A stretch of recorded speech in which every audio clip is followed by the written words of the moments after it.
যে কোনো পূজা মণ্ডপে যদি কেউ শান্তি শৃঙ্খলা বিঘ্ন ঘটায়, যদি কেউ অপতৎপর চালায়, সেই ক্ষেত্রে তাৎক্ষণিক দ্রুত ব্যবস্থা নেওয়া হবে। আশা করছি 31,000-এর অধিক, 31,500 সংখ্যাটা কম বেশি হতে পারে। পূজা মণ্ডপে অত্যন্ত শান্তি শৃঙ্খলা সহকারে পরিপূর্ণ নিরাপত্তার সঙ্গে, ধর্মীয় উৎসাহ উদ্দীপনার সঙ্গে এবং উৎসবমুখর পরিবেশে পূজা উদযাপন হবে। এই পূজার ক্ষেত্রে বাংলাদেশ পুলিশ এবং অন্যান্য আইনশৃঙ্খলা বাহিনী সার্বিক নিরাপত্তা প্রদান করছে।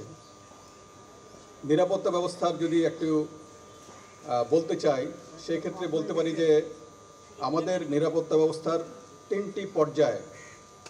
এখন প্রাক পূজা যে ব্যবস্থা, পূজার আগে সেই ব্যবস্থার ক্ষেত্রে আমরা প্রতিটি জায়গায় টহল বাড়িয়েছি। নিরাপত্তা ব্যবস্থার জন্য অন্যান্য যে সিকিউরিটি এলিমেন্ট স্কেলেটন আকারে মোতায়েন হয়েছে।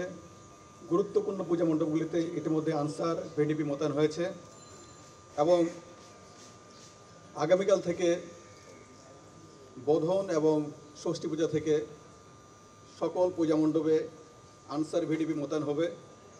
অন্যান্য পুলিশের যে স্ট্রাইকিং ফোর্স, টহল ফোর্স, তারাও মোতায়েন থাকবে। এবং আপনারা জানেন যে আইন শৃঙ্খলার জন্য এখন সশস্ত্র বাহিনী প্রত্যেকটি জেলায়, প্রত্যেকটি অঞ্চলে মোতায়েন আছে। তারাও কিন্তু পূজার ডিউটি পালন করবে। এছাড়াও সীমান্ত এলাকায় বিজিবি, উপকূলীয় এলাকায় কোস্টগার্ড, নৌ অঞ্চলে নৌ পুলিশ সহ বিশেষায়িত যে পুলিশ বাহিনী রয়েছে, তারাও কিন্তু দায়িত্ব পালন করছে।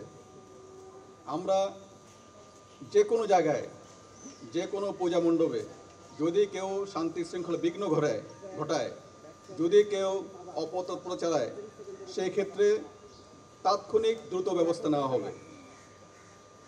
এবং আমাদের মোবাইল টিম সহ স্ট্রাইকিং ফোর্স তারা সব জায়গায় কাছাকাছি দূরত্বে রয়েছে। প্রতিটি পূজা মণ্ডপে পর্যাপ্ত সংখ্যক শৃঙ্খলা বাহিনীর সঙ্গে, আনসার বাহিনীর সঙ্গে ভলান্টিয়ার গ্রুপ রয়েছে। তারাও কিন্তু 24/7 কাজ করছে। সুতরাং কোথাও কোনো ধরনের বিশৃঙ্খলা, অপতৎপরতার কোনো সুযোগ নাই।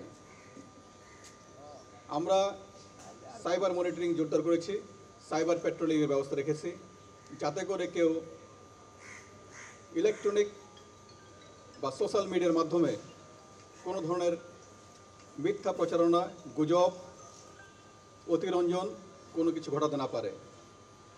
আপনাদেরকে আশ্বস্ত করতে চাই, আমাদের 999 সহ তথ্য, যে কোনো কিছু সংবাদ দ্রুত পৌঁছানো এবং সেই সংবাদের ক্ষেত্রে পুলিশি ব্যবস্থা, আইনশৃঙ্খলা বাহিনী ব্যবস্থা, সেটা আমরা যেন নিতে পারি, সেটা কিন্তু চালু আছে।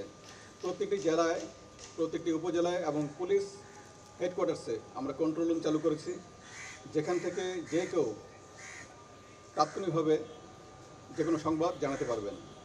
National telecommunication monitoring centre NTMC, তাদেরও কিন্তু ব্যবস্থা আছে।